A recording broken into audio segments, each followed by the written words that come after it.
woke up quick at about noon. And here we go. It is the very first edition of the podcast with Damien Barling. I am Damien Barling, and I thank you so much for being here with me on this Monday, June 3rd edition. It's a collector's edition. It's the first one. Or as many people pointed out on social media over the last 14 days, this is the Michael Scott Paper Company edition of the podcast. Thank you so much for downloading this. Thank you so much for seeking this podcast out, whether it was on Google Play, Stitcher. I don't know when iTunes is going to give the approval to put it on. Maybe it's been approved by now. Maybe you found it on iTunes. We're on YouTube. We're going to talk a lot about the future of this podcast and what we're looking to do here with it over the course of, I don't know, could be the next week, month, year, could be forever. This could be how we make our living together, is this podcast.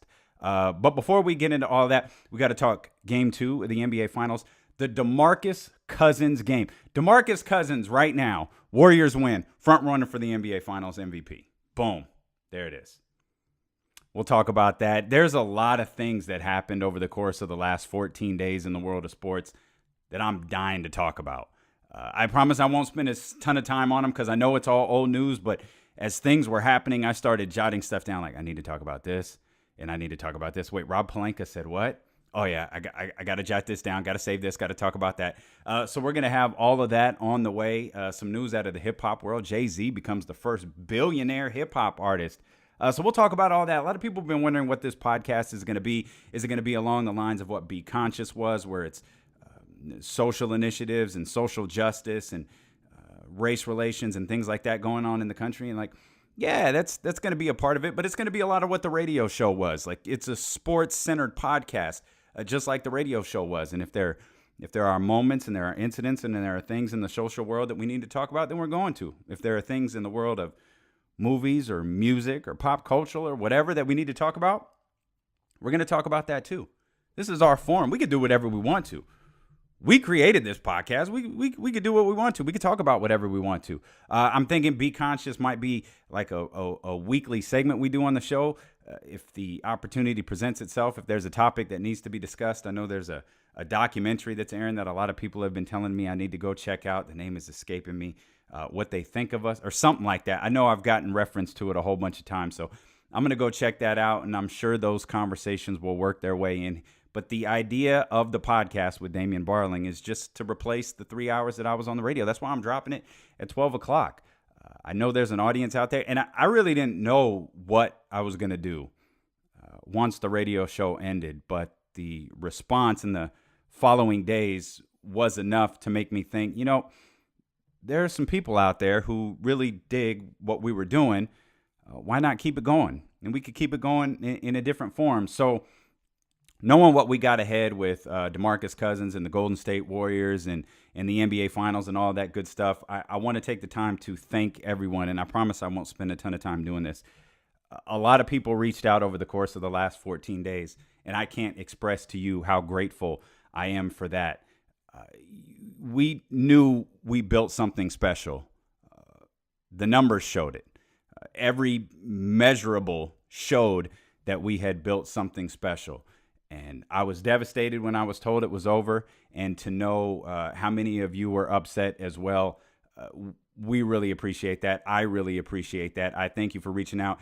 If you reached out privately through text message or direct message, I hope I responded to you. I tried to respond to everybody.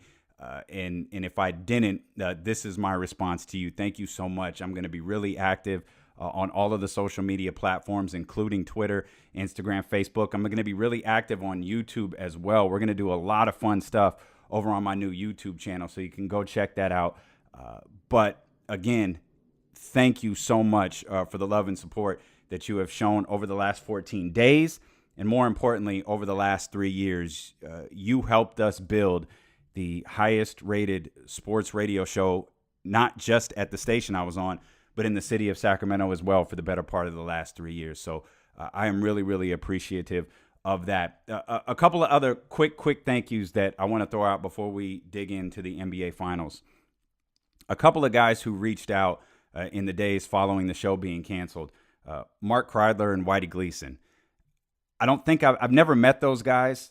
We've just had some professional interactions on social media, and both of them reached out and showed their love for the show and for me. And I couldn't have imagined just a few short days later, I would be sending them the same exact message.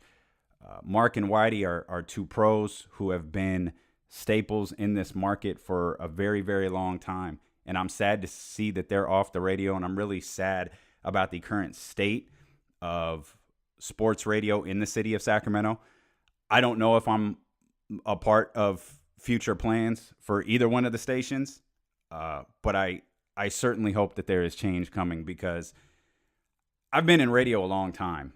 And I know when I started back at KSFM, one of the greatest gifts for me was going against the national show and Doug Banks. Doug Banks was a juggernaut across the country, but he wasn't here in Sacramento. Neither was Tom Joyner, neither was Howard Stern, neither was any nationally syndicated morning show that I was going against.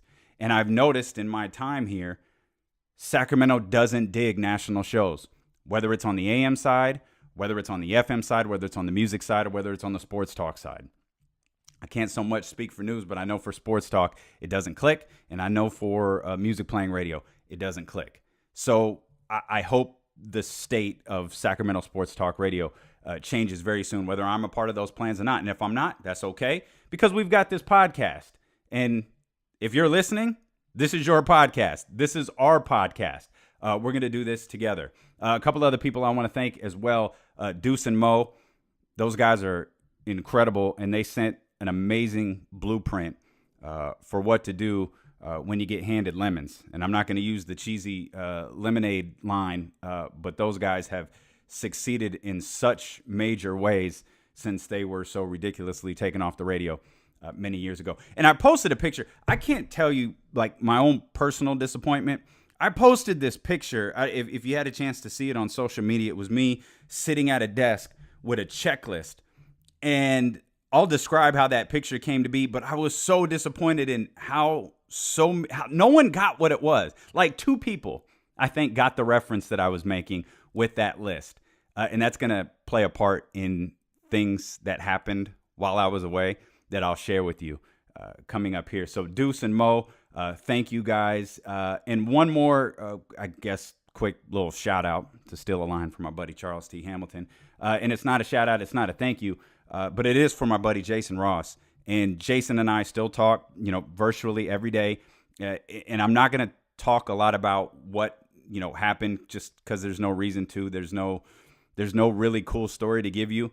But a lot of people have pointed out, like, isn't Jason the program director? Did he take the show off the air? Of course not.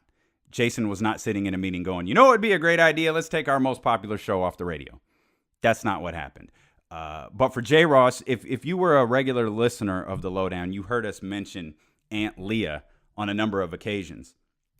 Aunt Leah is Jason's aunt, Leah Chase, who is one of the most famous chefs in the world, perhaps the most influential chef in the entire world. And she's based out of New Orleans. She's known as the Queen of Creole. Her and her late husband started the Dookie Chase restaurant, where civil rights meetings were held there. She served virtually every president I looked up. She served Clinton, President Obama, George W. Bush, George H.W. Bush. She served virtually everybody there at that Dookie Chase restaurant. And if you've been to New Orleans, or if you're a fan of New Orleans, you have almost certainly heard of Dookie Chase.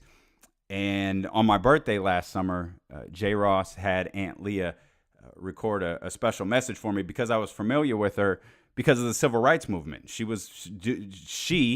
and Dookie Chase were a major, major part of the civil rights movement. And so I was familiar with her through that, not having any idea that was Jason's aunt. Well, she passed away over the weekend at the age of 96, undoubtedly with a glass of Crown Royal in her hand. So J. Ross, to you and the family, and I know I said this last night, for those who got a chance to see it on Sports Extra with my TV crew with Marshall and Joe.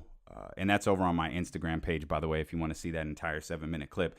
I know I got the chance to say it last night, but I want to say it to you again, J. Ross. Condolences to you and the family, and thank you for bringing Aunt Leah into our lives, who was a great character for our show, and that was a moment in our show's history back on August 13th that I will certainly never, ever forget.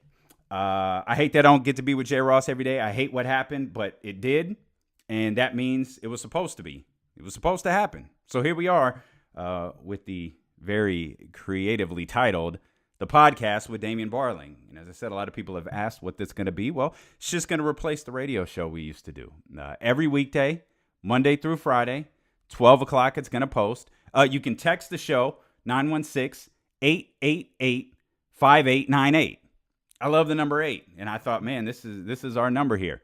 So lock this into your phone, 916-888-5898. That text line is up 24/7. You could text day. You could text in the middle of the night. You could text in the morning. You can text whenever you want to. And the person who responds is going to be me. So be an interactive part of the show because I'm here alone in the Lowdown studio. Oh, I can't say that. Sorry. It's in my podcast studio, which is also the front room of my house. So I'm just staring at walls here. So text. Be active, be a part of the show. If you download it, wherever you downloaded this from, wherever you subscribed at, please rate the show. Please leave a little review. That helps us get noticed in the algorithms on iTunes and Google Play. If you subscribe on the YouTube channel, that really helps a lot in terms of monetizing the site. So I know I'm asking a lot of you, just as I did with all the previous podcasts, but it takes a split second to rate the show. And it takes just a minute or so to leave a review. So if you could do that, again, I would greatly, greatly appreciate it. 916-888-5898. That is the text line. Let's get going. The Golden State Warriors, even the NBA Finals last night, at one game apiece with a 109-104 victory over the Toronto Raptors. And I guess, man, this is so frustrating because I've been away so long that I feel like I've been away for months, which is why I think I'm talking so fast. Like I'm trying to get comfortable with my surroundings. I'm trying to think of all the things like I've missed, and I'm jumping into the NBA Finals here. You have heard all about the NBA Finals. You have heard all about Toronto and Milwaukee and everything that happened there and the Golden State Warriors advancing, and I haven't had the chance to talk about any of that yet, so I feel like I'm just jumping into the deep end of the pool here, right into the NBA Finals, already 2 games in. But there were a lot of differences between last night's game and game 1. And it was the third quarter. It was that patent Golden State Warriors run that it's sink or swim in those moments coming out of halftime. We have seen it time and time again, not just over the course of this season, but really over the course of the Golden State Warriors run over the last 4 or 5 years. 18-0 to start the third quarter. The Raptors it was 59-54 at halftime. 59-54, the Toronto Raptors were up, and then it turned into a 72-59 lead for the Golden State Warriors. The Raptors missed 8 straight shots and turned the ball over 5 times. And there are so many different subplots to this game that we got to get to, including Klay Thompson and the injuries that are facing the Golden State Warriors, including like every film now of Kevin Durant is like the Zapruder film. Like we're slowing it down. How much pressure is he putting on his foot? It doesn't look like how do they expect him to play? I saw one video yesterday on Twitter. How do they expect Kevin Durant to play? Like he could barely walk. He could barely move. So we're analyzing all the Demarcus Cousins movements and all of his pregame activities. And now you've got the situation with Klay Thompson, which we'll touch on here in just a moment. And unbelievably, I was thinking when word got out headed into game 1 that Demarcus Cousins was going to be active, I thought, oh, gosh, this is really tough. And then game 1 comes to an end. He plays 8 minutes, has virtually no impact. I start trying to figure out what Demarcus Cousins' role could be in the finals, because my belief was this is a better matchup for DeMarcus, the Toronto Raptors, are a significantly better matchup for Demarcus Cousins than the Milwaukee Bucks were, because the Bucks tend to move a little bit faster, and I'm sure most of you, if all of you, saw the Warriors and the Kings this year and saw the state of Demarcus Cousins when he is forced to run. Now you factor in, the dude hasn't played since, the first game of the playoffs or the second game of the playoffs, and you start wondering, like, man, what role could he play in here? But when game one ended, I thought, okay, he played 8 minutes. Maybe Kerr bumps him up to 12 or 10 to 12 or something like that in the next game, and he start to increase and just really push what he can do in case the series goes long.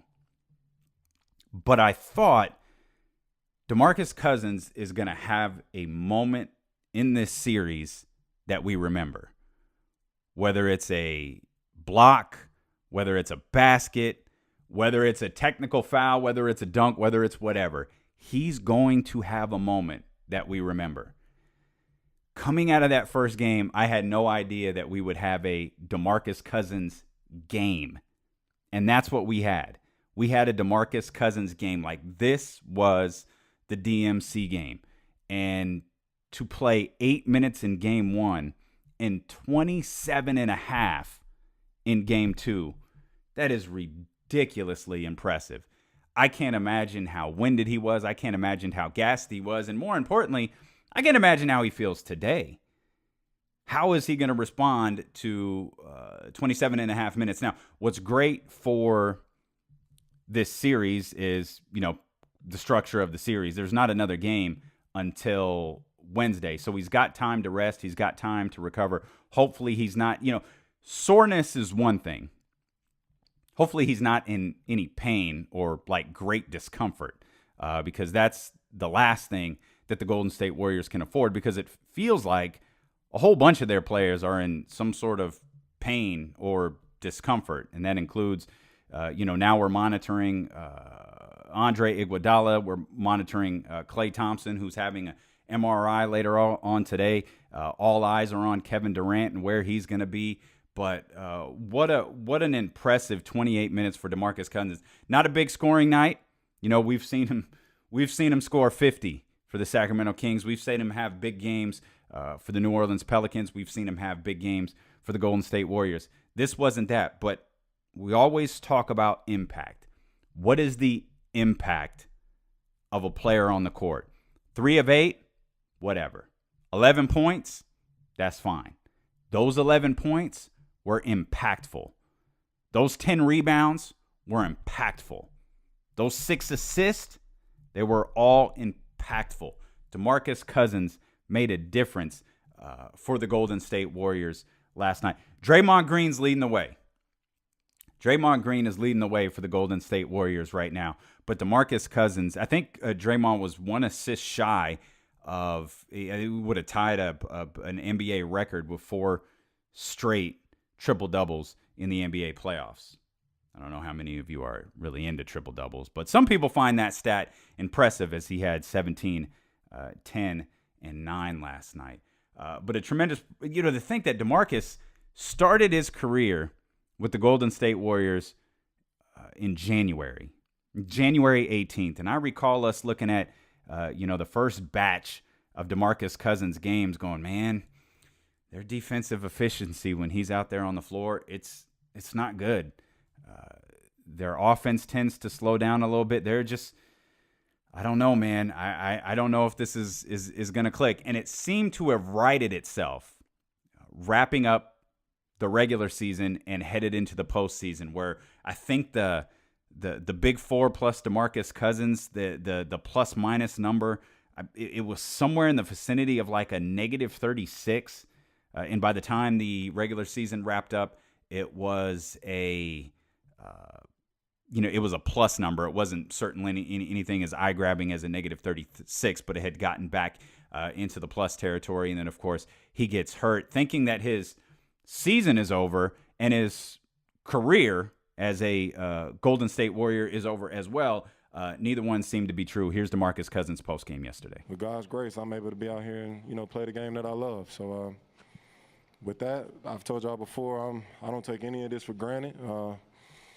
I've seen how quick this game can be taken away from you. So every chance I get to go out there and play, I'm going to leave it on the floor. And there's Demarcus Cousins right there, and this is a team that's already without Kevin Looney. And I know that sounds silly, like you got Klay Thompson injured, you got Steph Curry fighting whatever. I guess it was labeled as dehydration. I know Doris Burke was working overtime trying to figure out what was going on. I guess it was ultimately decided that he was dehydrated, or he was fighting something yesterday where he didn't look particularly well. And then you obviously have Kevin Durant. Now you're dealing with, Demarcus Cousins returning. There's a lot of injury concerns. And I know it sounds weird to lump in Kevin Looney, but everybody looks at this Golden State Warriors team because of the Kevin Durant situation and goes, man, who cares? They've won without Kevin Durant before. But, man, you've got to go back and look at that roster. You're looking at the marquee names, and when you look at the marquee names, you're absolutely right. But when you look at the role players who are a part of those championship teams, when you talk about the strength in numbers moniker that they use, like, it's cool, like you can use it right now, but it's not the same. This roster isn't nearly as deep, and Kevin Looney has played pretty well for them during the playoffs, and to lose him, that's a big problem. How will Klay Thompson, who's getting an MRI today, he seems to be confident, by the way, that he's going to return for the game on Wednesday. What's the MRI going to say today? I have to assume, we always say athletes know. Athletes know when they're injured pretty badly. For him, he was limping quite a bit last night, but for him to believe that he's going to play in Game 3, I have to imagine he knows his body a little bit better than we do. But that MRI will come back today, and we'll learn a little bit more about the status of Klay Thompson moving forward. One more thing I want to point out about Demarcus Cousins was whether it was his adjustment, Steve Kerrs' adjustment, or the coaching staff in general, whether it was their adjustment. It was pointed out on the broadcast that the first 4 for sure, maybe 5 or 6 plays run by the Toronto Raptors were against Demarcus Cousins on the pick and roll. And don't have to remind Sacramento Kings fans about Demarcus Cousins and the pick and roll. But whatever adjustment that Steve Kerr, that coaching staff, Demarcus Cousins, and the Golden State Warriors made proved to be very effective. And then that third quarter rolled around, and that run, you feel it coming. You feel it coming as a fan, which leads me to believe Nick Nurse, Kawhi Leonard, those Pascal Siakam, they could feel it too. They knew what was happening. They had seen this on film. They had seen it time and time and time and time again. And it almost feels like for opponents, it's something you can't stop. You're trying to do everything right, but your heart starts beating a little faster. You start to warm up a little bit, and you don't know how to react. And the avalanche begins, and you get that 18-0 run, and everything shifts. Toronto gets quiet. Man, it felt like the final 2 minutes in a Game 7 fourth quarter through like the entire first half. Like every basket that Toronto made, that arena exploded. And I kept looking at the time like they were down 3 and hit a shot, and just the arena erupts. I thought, man, this is a good home court right now. And the Warriors were able to take them right out of it at the beginning of the third. And I don't think that the crowd really got back into it until the Raptors made that fourth quarter run. And here we are with all of that said. It was a 109-104 game, and it all came down, as much as I've talked about Demarcus Cousins here on this first edition of the podcast with Damien Barling, it all came down to this shot from Andre Iguodala. Throws cross court to Livingston. Good catch. Goes to Andre. He's open. Launches a 3. Buried it! He buried it with 5.9 to go! Clutch shot by Andre Iguodala. And there, he absolutely saved this game. Our good buddy Tim Roy right there from the Golden State Warriors radio network. Andre Iguodala with a late Game 3 that clinched the victory for the Golden State Warriors. And you know what was funny was listening to Steph Curry talk after the game about the way the Toronto Raptors were playing defense there in the final minutes of the fourth quarter. The whole fourth quarter they were playing some janky defense, just trying to send bodies to me everywhere. And our whole roster just took advantage of it. Like, over the course of the game, that's kind of disrespectful to leave Andre Iguodala open like that. With the game on the line, he's made big shots like that before, and he got it done tonight. It might be disrespectful to Andre Iguodala, but it is a sign of respect for Steph Curry. He talks about the janky defense that they were playing. It was like a 1-on-1 or something like that the Raptors were playing there in the fourth quarter. And, bro, it might be a sign of disrespect to Andre Iguodala, but it's an ultimate sign of respect to you. Because if you're telling me you've got an option here, you can play some, quote, janky defense against potentially the greatest shooter the NBA has ever seen and leave Andre Iguodala open, or you can try to run a more traditional defense in which Steph is able to get 3, jack a money shot up here late in the fourth quarter, and put you to bed anyways. Nick Nurse kind of acknowledged that there when asked about it after the game. If they're going to take a shot and give you a chance there, I'm going to probably live with the one that ended up being taken. I'm going to probably roll with that. We should have fouled before that, but like I said, he misses that. We call timeout. We go down with a chance to win the ball game, unbelievably somehow. Hell yeah, I'm doing the same thing. It's what you want Steph Curry to get you, or you want Andre Iguodala to get you. Who in that situation? This isn't a knock. Again, it's not disrespectful to Andre Iguodala. It's not a knock on Andre Iguodala. It's praise and respect for perhaps the greatest shooter in the history of the NBA, Steph Curry. And that's kind of how it plays out. That's why Nick Nurse is saying, I do it again and again and again. Because at some point, that shot's not going to fall. But Steph, you're killed if you leave Steph open. You're killed if you don't double Steph in those final moments, because you had to believe that was Steph's moment. Klay wasn't out there. I'm sure they would have been happy to force the ball to Draymond, but in the same situation, in the same conversation as Andre Iguodala, Draymond is capable of making those shots. Anyone on the floor for the Golden State Warriors is capable of making those shots. The one guy you don't want taking it is Steph Curry. Here's Steve Kerr talking about his team postgame.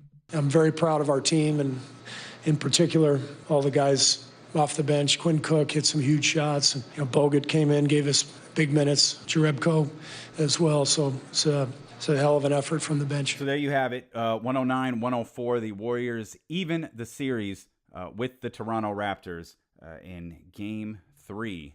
Will be at Oracle on Wednesday. And all eyes now shift to Woj's Twitter account, to Sham's Twitter account. We're all keeping an eye on Klay Thompson's injury status. As I mentioned, he's having a MRI here today. He said he's confident he's going to play Wednesday. He left the game in the fourth quarter. It was called left hamstring tightness. He landed really weird on a three-point shot that he took. I don't know if he was trying to draw the foul. I don't really know what he was trying to do, but it was a super awkward landing. He was hurt with about 10 minutes left, about 10:40 left, and he left the game permanently just a few minutes later as he hobbled over to the bench. So all eyes will turn to Twitter and the latest updates from the Golden State Warriors. And Kevin Durant, he has not been officially ruled out from Game 3. He hasn't been ruled out from Game 3, and now it's, okay, is he going to play? We had heard, well, he could play midway through the series. Okay, well, is midway before Game 3? Or is it after Game 3? And now that the Golden State Warriors won, do you pull back a little bit and say, okay, let's sit KD one more. Let's not push Klay too hard. Let's maybe sit Klay this one, or maybe limit his minutes a little bit and see if we can preserve them for later. Now, I'm not one for just throwing away an NBA Finals game, and I don't think that that's throwing away an NBA Finals game. I think this team is more than talented to make up for the loss of those two players. But this is the difficulty. This is the strategy. This is where coaches, kind of earn their keep. This is where they really, really earn their money in these series where you've got to figure out, I got to play this for the long term, because if I throw Klay out there right away, if we just get the thumbs up, oh, Kevin Durant, he can go. Has Kevin Durant even practiced yet? Because it sure doesn't look like it. I thought Steve Kerr said he hasn't practiced yet. Maybe practice isn't a big deal for Kevin Durant, but all I'm concerned about is movement. Do you just throw him out there, or is it different because the series is 1-1 and not 2-0 in Toronto's favor? Like, what would the mindset be for the return of Kevin Durant, and what would the mindset be for Klay Thompson's availability for Game 3 if they had lost? And I don't know. Maybe the scenario isn't different at all. Maybe they're moving forward as if it's 2-0 Toronto, 1-1, the 2-0 Golden State, whatever. Maybe their approach doesn't really matter on where the series is at. But I am curious if the result of Game 2 is going to play any sort of factor into how they approach these guys coming off of injuries here in Game 3. And in addition to all that, I'm anxious to hear how Demarcus Cousins feels after playing 27 and a half minutes in Game number 2. Before we transition here into a couple other things I want to talk about, I want to remind you, subscribe to the YouTube page. Just search my name, Damien Barling. We're going to be doing a lot of stuff over there, including live broadcasts. One reason that I didn't want to be away from, I was going to say the radio. I guess this isn't radio. One reason I didn't want to be away from broadcasting too long, one reason I didn't want to be away from communicating with you for too long is there's a lot of great things coming up, man. In addition to the NBA Finals, the draft is right around the corner. NBA free agency is coming up. The California Classic is coming up. NBA Summer League is coming up. And, man, I remember how great the last NBA offseason was, and I wanted to make sure that I had the opportunity to communicate with you while all of those wonderful things were happening. So over there on the YouTube channel, with the time of free agency moved here a little bit, there could be some days, there could be some nights, there could be some moments where we get some breaking news, maybe on a Saturday, maybe on a Sunday, maybe after the podcast post Monday through Friday, where we've got some stuff we got to talk about, and we'll hit YouTube live, man, and we'll go on there live from the podcast studios here in my house in North Natomas. So make sure you do that. Search Damien Barling on YouTube. Hit the subscribe button. I launched a new Facebook page as well. If you're still into Facebook, I know very few people are, but go search that out, like that. We're going to be dominating across social media platforms, Twitter as well. That's at Damien Barling. And, of course, Instagram. That's my favorite platform, at Damien Barling there as well. I had mentioned my appearance last night. And I should have thanked these guys at the beginning of the show as well. Marshall Harris and Joe Musso and Sarah Hodges, they all reached out to me immediately following the show being taken off and assured me that I would stay in the rotation and be a part of their television broadcast. And they've held true to that word, because not only was I on with them last night, and you can see that entire clip over on my Instagram page at Damien Barling, but they invited me in last week as well. I was just I was unavailable. I went away for the weekend trying to decompress a little bit and try to come up with a game plan for what we were going to do here moving forward. So Joe, Marshall, Sarah, I love you guys. Thanks for keeping me a part of everything that you're doing. Now, I had mentioned at the top of the show there were a few things that happened over the course of the last 14 days that I was really, really anxious to talk about. And I promise this isn't going to be a running theme in the show. I don't believe just because I didn't talk about it that you care for me to bring it up and talk another 20 minutes about it.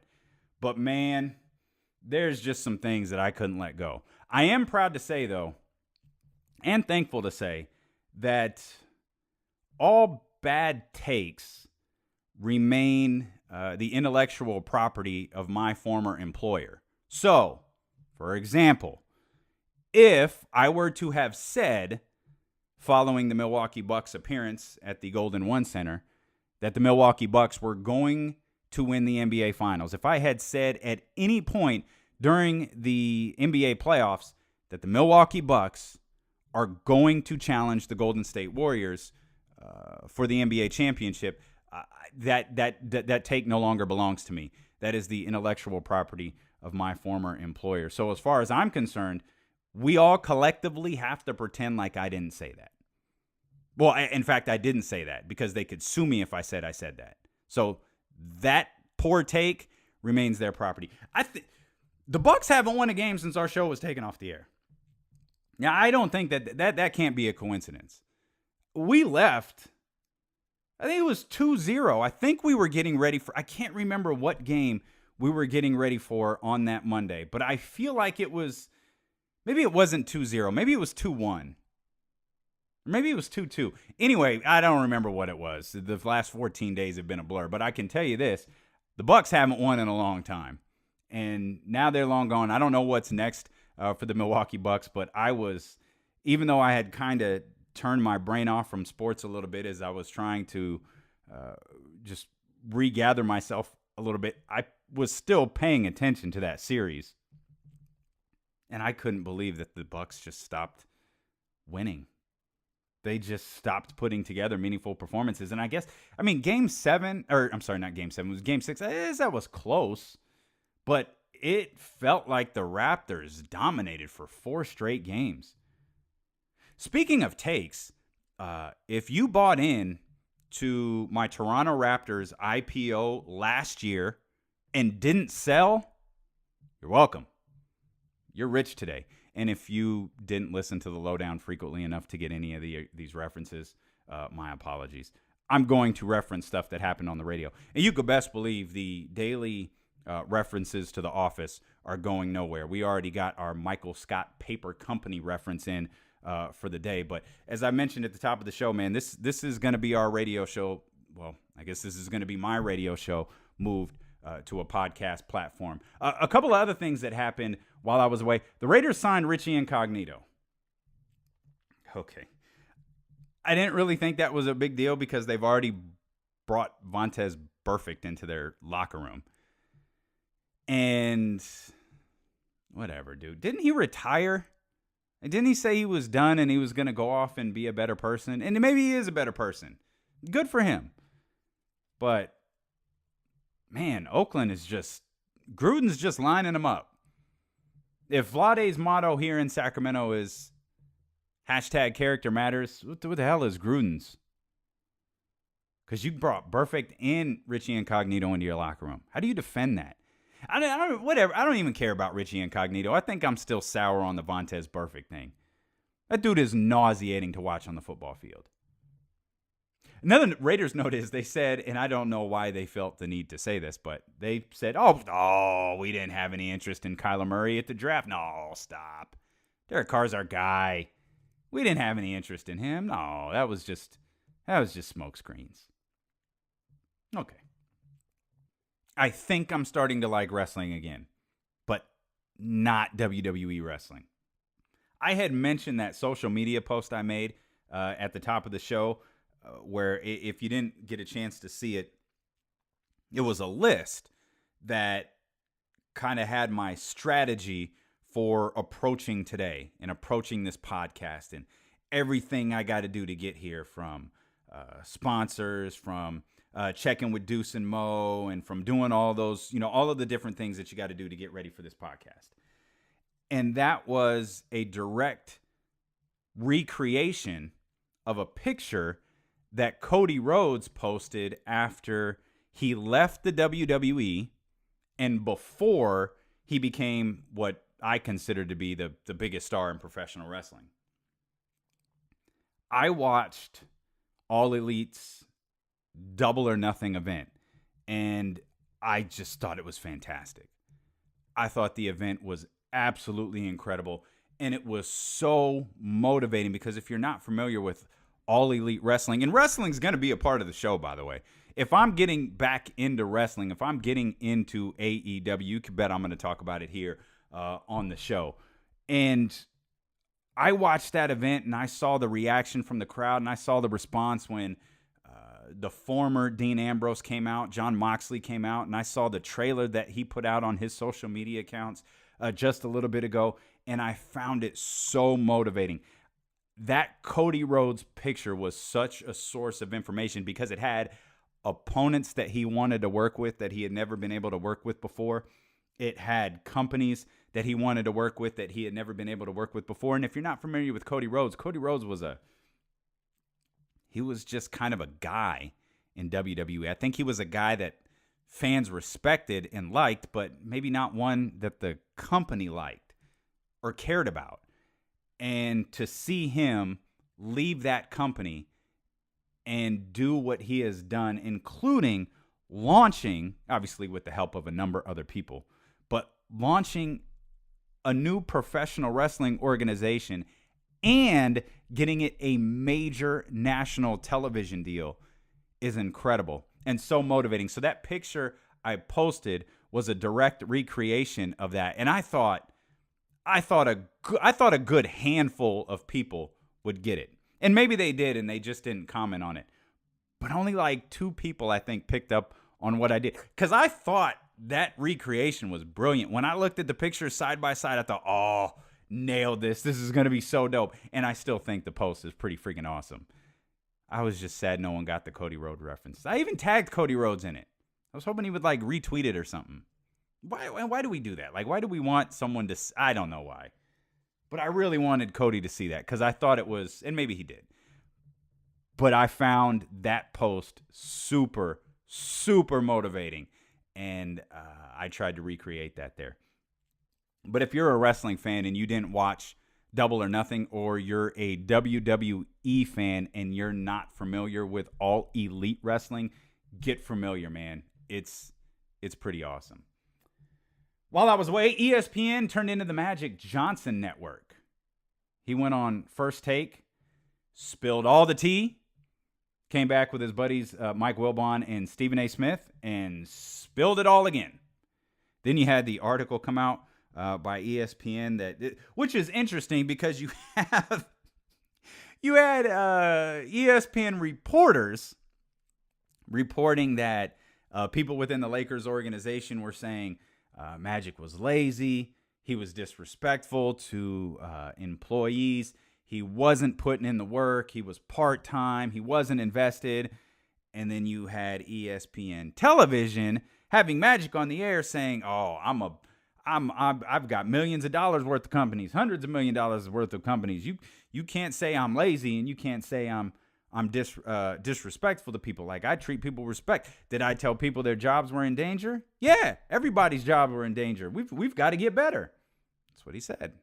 Like, okay, I ain't mad at Magic for that. I just found it funny how for like a week straight, it was all about Magic Johnson and the Los Angeles Lakers.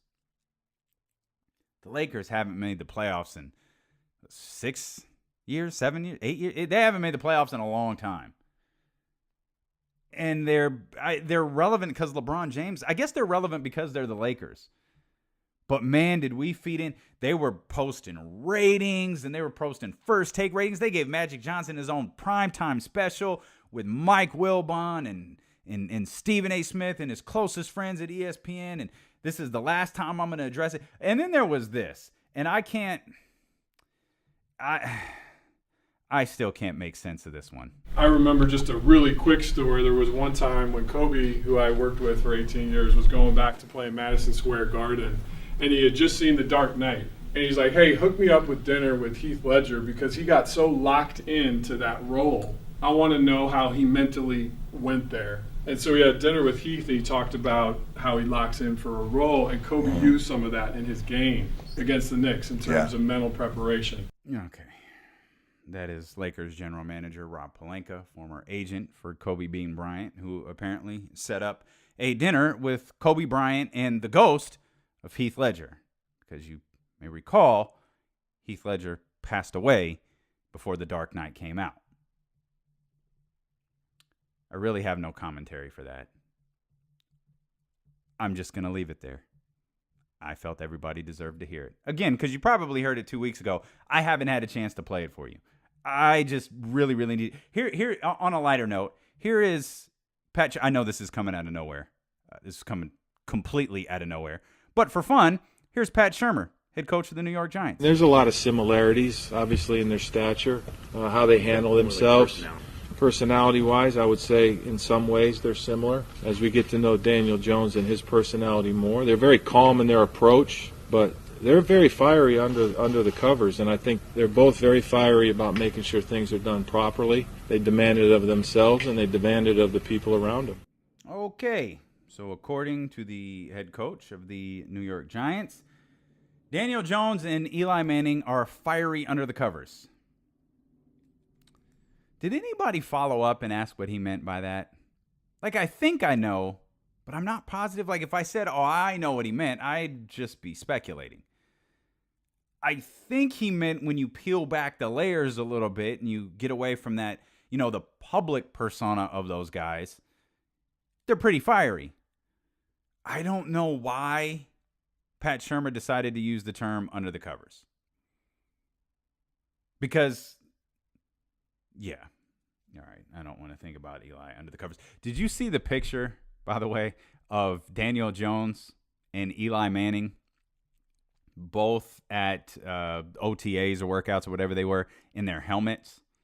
And if they didn't have the, you probably can't differentiate. If you just took the headshot, you wouldn't be able to differentiate which one is which. If you haven't seen that picture, go out of your way to see it. It is absolutely fantastic. If you're watching on the YouTube channel, I'll go ahead and post that so you can see that scroll along the screen here. But it really is incredible. An actual sentence that was said on ESPN leading into the NBA Finals. Will Drake play a factor in the NBA Finals? All right. I get he's a megastar. I get that his antics during the Eastern Conference Finals rubbed a few people the wrong way, including the National Basketball Association, who apparently had a talk with the Toronto Raptors and Drake regarding his behavior in the finals, the Eastern Conference Finals, excuse me. But to actually pose the question, will Drake play a factor in the NBA Finals, I find incredible. Like, what factor is he going to play? I mean, the videos are fun. Like, there was a video last night that showed, I think it was Kevin Durant peeking around a corner in the, in the tunnel. Say, hey, Aubrey, tough game, see you in the Bay. And that little back and forth is fine. And there was a moment after game one where he has words with Draymond Green. They have a little exchange. And I think Draymond was asked in the postgame, hey, he wasn't asked. He was given the old talk about the scuffle with Drake. Draymond was like, it's not a scuffle, man. What are you talking about? Those two went to dinner later. There's no beef here. But we like to create beef. We've said this 1,000 times when we were talking about the Warriors and the Blazers series. There was no venom there. When you looked at the Warriors and the Rockets, there is venom. There's conflict. There is something that you want to see resolved. There is a gladiator aspect to teams or players or matchups that have genuine conflict to them. Same thing with the Blazers and the Thunder. There was conflict there with Russell Westbrook, the ultimate agitator. There was conflict. And there's no real conflict here with Drake and anybody. Hip-hop, I think most NBA players love Drake. He's the hip-hop guy. Now, they'll poke fun at it, call it R&B. He'll do all of that. But in the end, they're all good. They're hanging out. There's no real conflict, but we're desperate to create it because it adds just that much more to a particular matchup. But I couldn't believe that. I think Mike Greenberg said it on Get Up. Will Drake play a factor in the NBA Finals? And the final thing that happened while I was away that I want to touch on before we get into a couple of other things and wrap up the first edition of the podcast with Damien Barling. And if you're still listening, God bless you. I love each and every one of you, man. Thank you so much. The Rockets. The Rockets' frustrations and dysfunctions have now spread into the offseason. Yeah, and that's not fair. I apologize. I shouldn't call it dysfunction. But it's something. We said when that Warriors-Rockets series ended that the Rockets were in a very similar place as the Oklahoma City Thunder, because my feeling with the Thunder is you have a couple of options here. And maybe none of them are good, but here they are. You can stand pat and likely lose at some point in the NBA playoffs. You can fire your coach and move in a new direction with the roster that you have. Or, in the most extreme case, you can trade Russell Westbrook. I don't think they're trading Russell Westbrook. It doesn't appear, I can't imagine all this time has passed that they're going to fire Billy Donovan, so he's going to be their head coach moving forward. So it looks like they're standing pat because they're not making an impact in free agency at all. Maybe they could get some nice little role players to go along with Russ, which is really all that I think that they need. I don't think the issue with the Oklahoma City Thunder, and if you didn't think that I was going to work Russell Westbrook into the first episode of the podcast, shame on you. I don't think the Oklahoma City Thunder are bad. I don't think their issue is personnel. I think their issue is Billy Donovan, and I think they made a mistake by not making a strong push while they could for Monty Williams. Now I feel like you're stuck with him, and I don't know. I feel like they kind of put themselves in a situation where you might get rid of Billy Donovan, but you're doing it a year too late.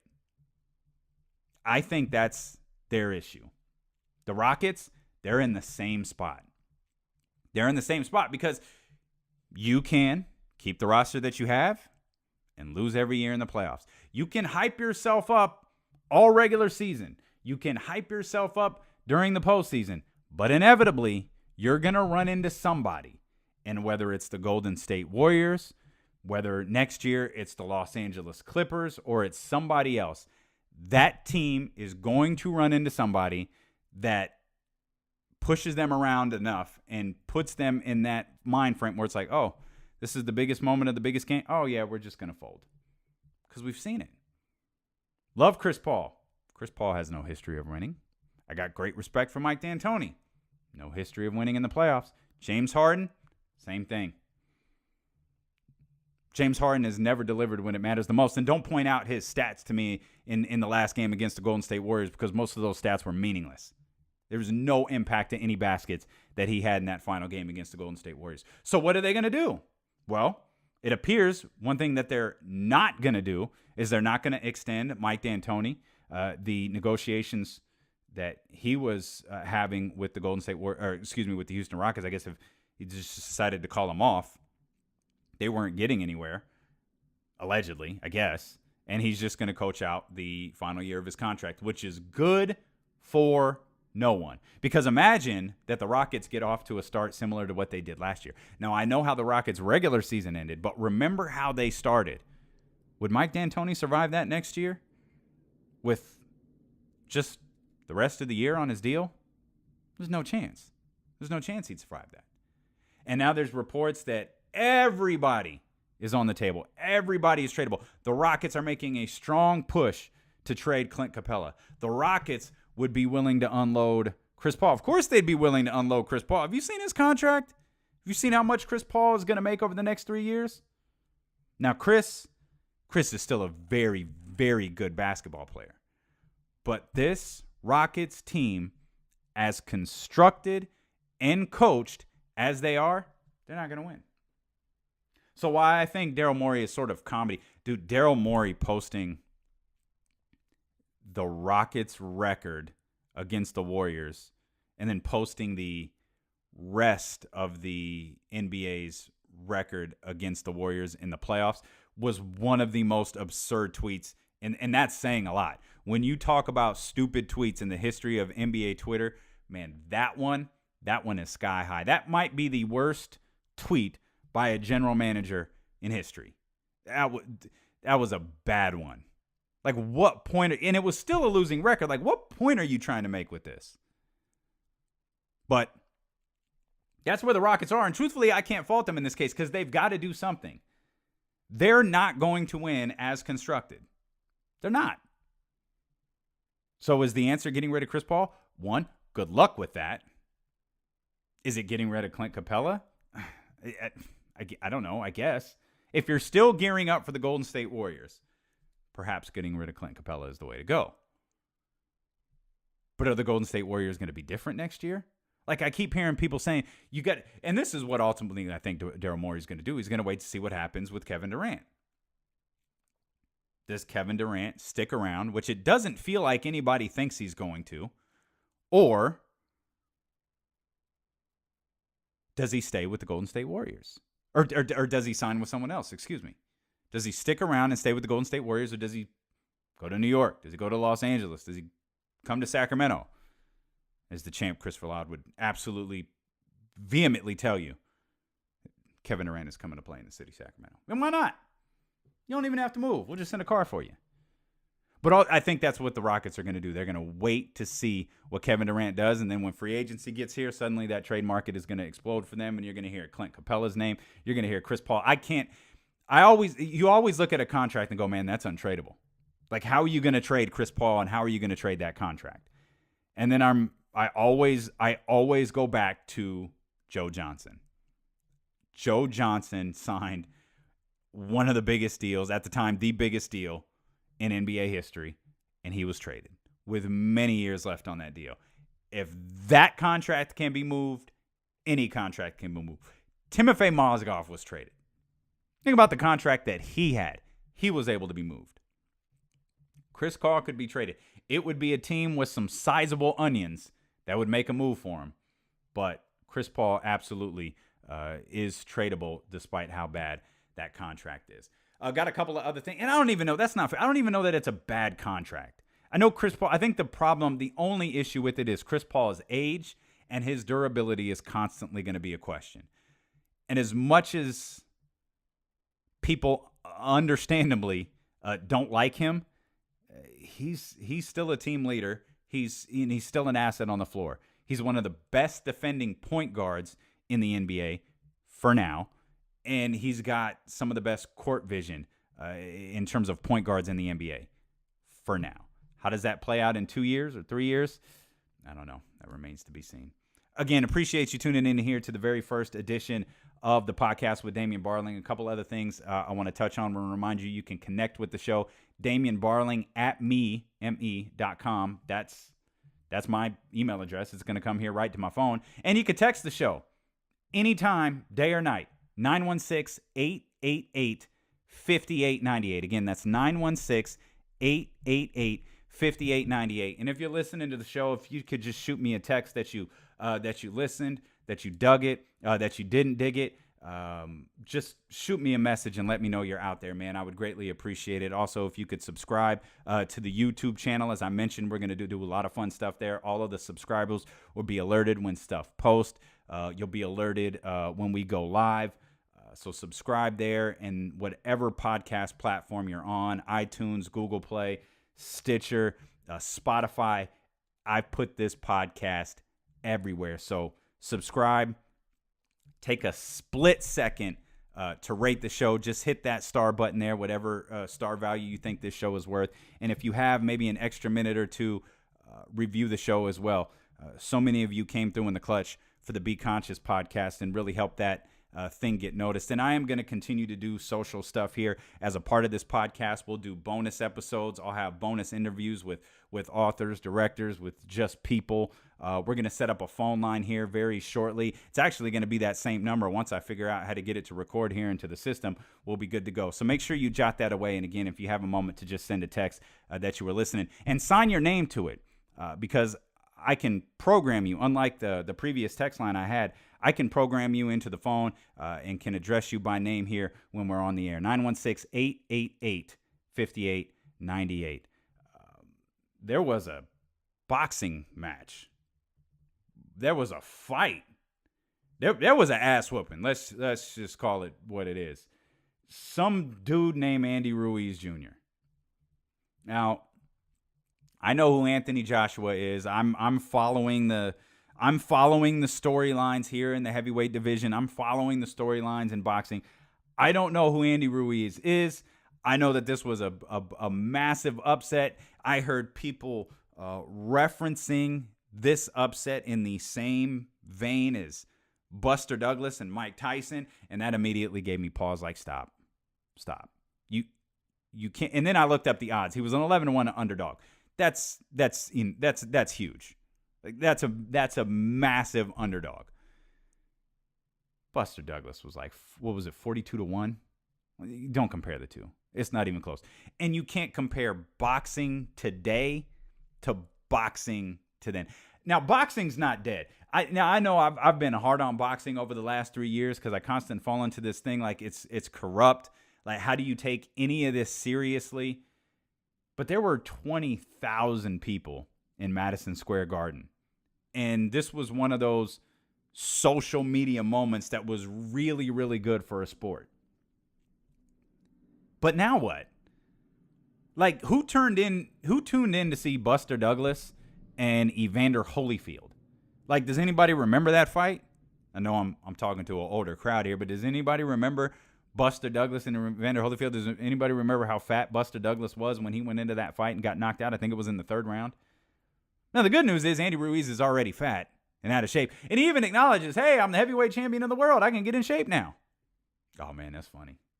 No, don't get in shape, man. You won it by being a big fat dude. You look like a character on Mike Tyson's Punch-Out. Again, another old school reference that my man Marshall Harris made on TV last night. But boxing is far from dead. With the new platforms out there trying to promote the sport, 20,000 people packing Madison Square Garden, I don't know that this was good for boxing. I mean, it's good for the moment, but I don't know that it's good long-term, and can't figure out how it would be good long-term. Because who's interested now in watching Andy Ruiz fight? Anybody?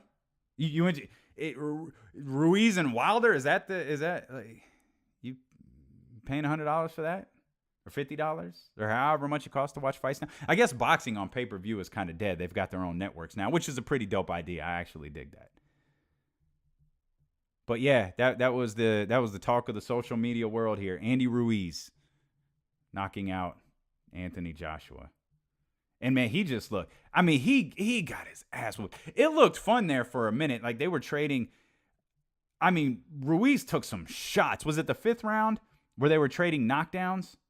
I mean, he took some shots and just came back. Just came back throwing haymakers.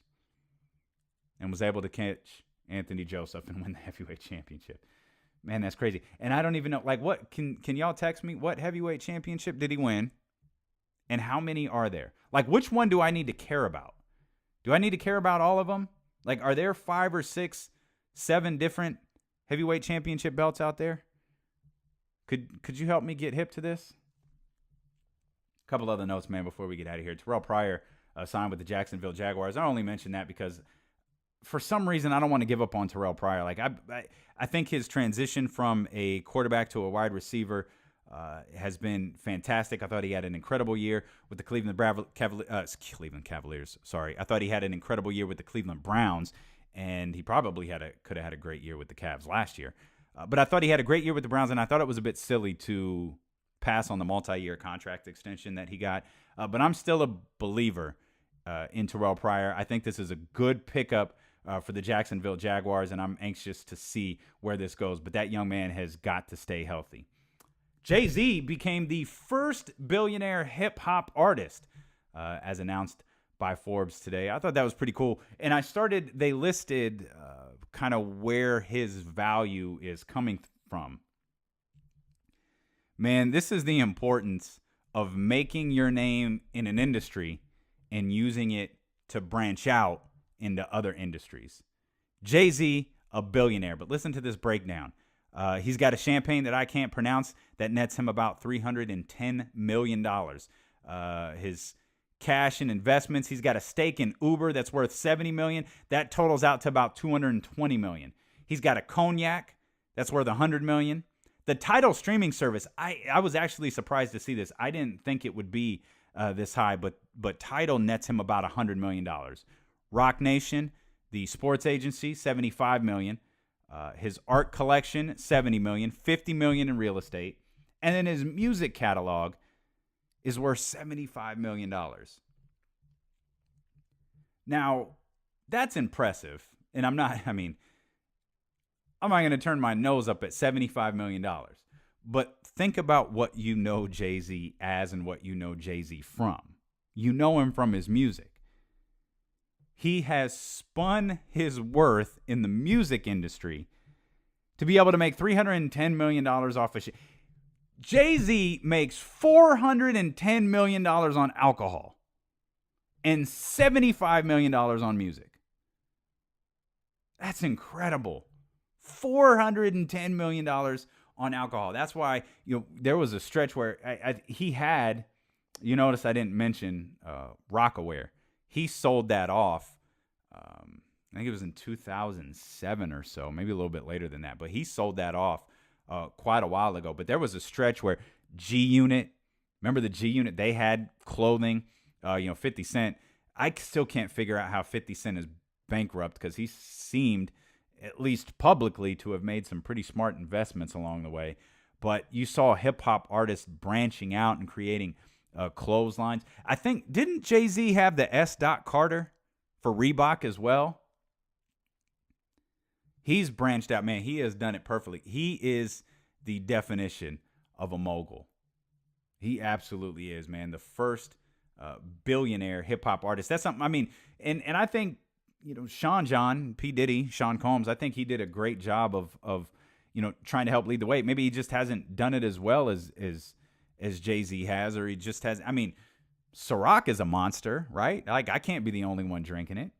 I know Sean, he's still, unlike Jay-Z, he still has his clothing line. Sean John is still a monster for him, though he doesn't have the catalog that Jay-Z has. And, he's late 90s hip-hop, and that catalog is awfully small. I don't think he's come out with anything meaningful in maybe 2 decades. Maybe not quite. It's got to be close to 2 decades that he's ever come out with anything that's actually mattered. And I'm not talking about a song here or there. I'm talking about an album of consequence. It's been a long time since Jay-Z has done that. Remember, subscribe, whatever podcast platform you're on, Google Play, Stitcher. We are everywhere. Just search my name, Damien Barling. Subscribe to the podcast. Leave a review. Rate us if you wouldn't mind. Please connect with the YouTube channel. Subscribe there. We're going to be doing a lot on that service, including live broadcast. You've got the text line number now. It is 916-888-5898. Text anytime, day or night. It comes straight to me. I promise I'll respond to each and every single one of you. And this is our show. This is our platform. It's here to do with it what we want. And because of the number of people that have reached out over the course of the last 14 days, I am of strong belief that we can be really, really successful here on this platform. So again, thank you for tuning in to the very first edition of the podcast with Damien Barling. We will be back tomorrow at noon.